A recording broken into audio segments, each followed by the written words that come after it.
Ben ritrovati al meteo! Tornano sole e caldo sulle nostre regioni, anche se restano diverse nubi ovunque. Ma vediamo il dettaglio. Sul Veneto la giornata sarà caratterizzata da un cielo parzialmente nuvoloso un po' su tutti i settori, sia montuosi sia di pianura. Non sono previste precipitazioni degne di nota. Diamo uno sguardo alle temperature previste.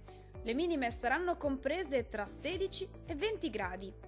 Valori massimi in aumento, oscillanti tra 25 e 28 gradi. Passiamo ora al Friuli Venezia Giulia.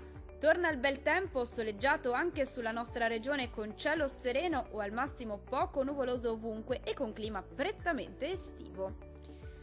Diamo un'occhiata anche alle temperature che sono previste in aumento.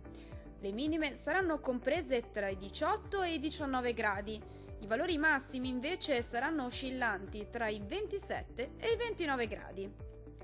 Vediamo infine la situazione del Trentino Alto Adige.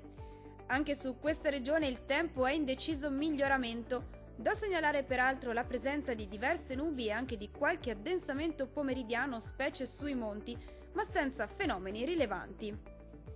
Vediamo anche le temperature previste, le minime risulteranno comprese tra 14 e 15 gradi, mentre le massime oscilleranno tra i 27 e i 31 gradi. Dal meteo di Antenna 3 per ora è tutto, arrivederci al prossimo aggiornamento.